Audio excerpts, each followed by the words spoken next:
Let's see, Mr. and Mrs. Wedmore? Yeah. Well, the results are in. He's slow, he's quiet, he's socially awkward. I'm sorry, Mr. and Mrs. Wedmore. Your son's an introvert. Does this sound like you?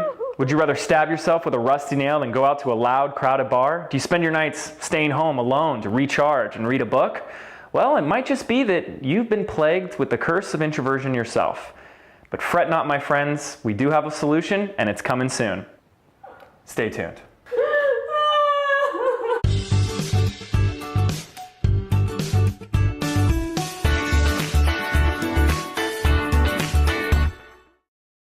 The dictionary defines an introvert as a shy, reticent, and typically self-centered person. This is a load of crap. You and I both know that there are a ton of people who label themselves as an introvert who are not shy and they're not self-centered. And we also know plenty of people who label themselves as extroverts who are shy and maybe a little self-centered. And then there are all these people in the middle who just can't seem to decide, and they like to say, I'm both. I'm an ambivert, because sometimes that's me, and sometimes that's not me. Yeah, that's me. So, what are you? Are you an introvert? Or are you an extrovert? Well, the truth is, you're actually neither, because there is no such thing as an introvert. What? Or an extrovert. What?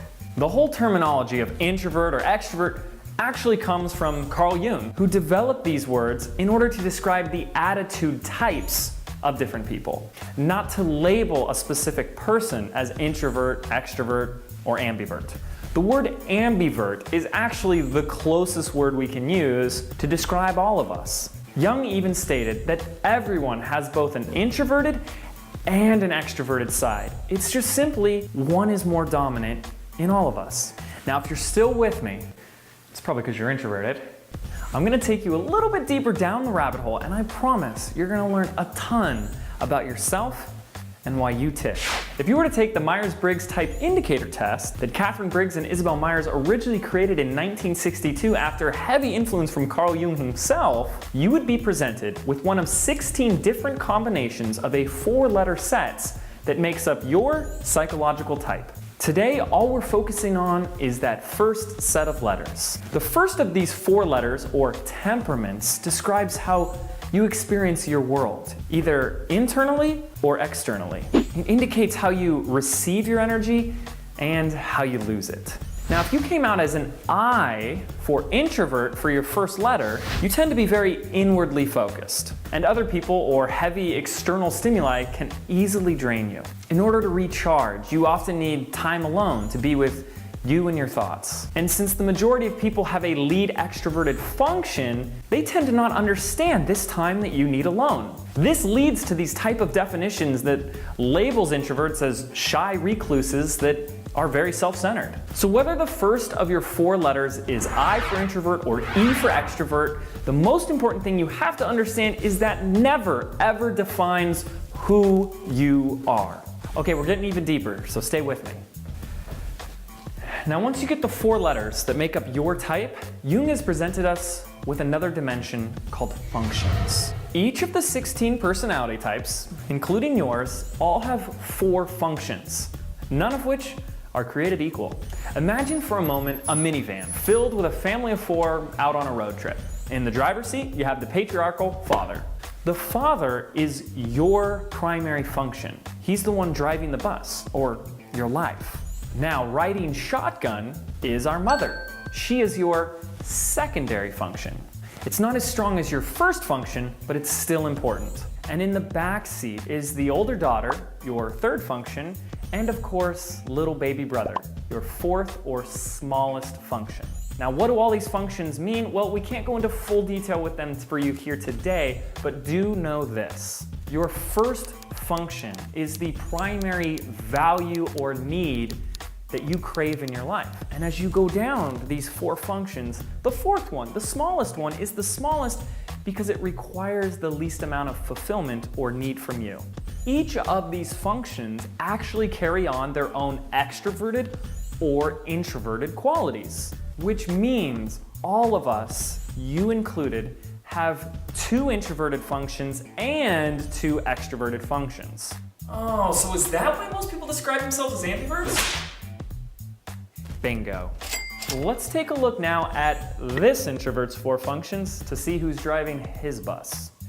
Now I'm an INTJ, and that first letter I for introvert forces me to walk around labeling myself with introverted qualities. Hello?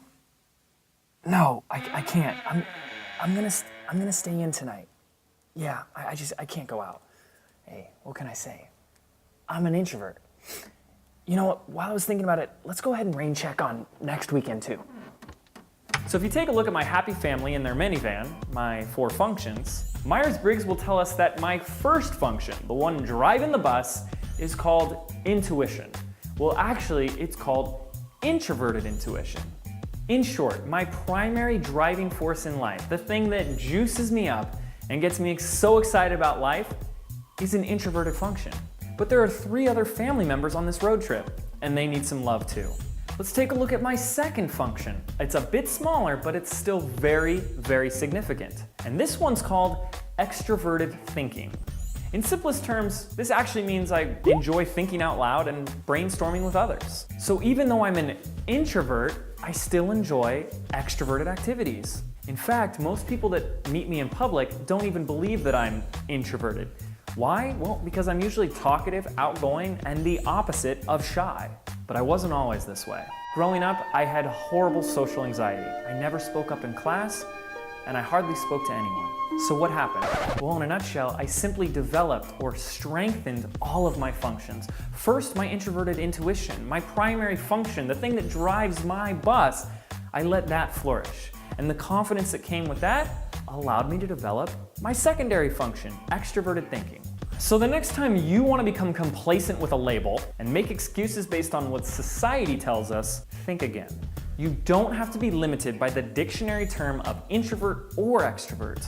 And it's quite easy to develop your functions once you know what they are. So obviously, I find all of this Myers-Briggs and other personality type tests quite fascinating. And if you're still watching, I'm sure you do as well. I learned all this information from a good friend of mine, Dave Powers, and you can check out all of his videos over on his channel right here. But if you watch this entire video asking yourself the question, what the heck does any of this have to do with video marketing? Well, the answer is nothing. Or everything. You decide.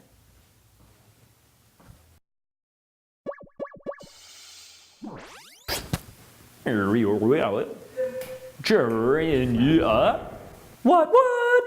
So next time you want to become complacent with the label, hand pulls off the label, ooh, takes off all the labels. Huh? So if you take a look at my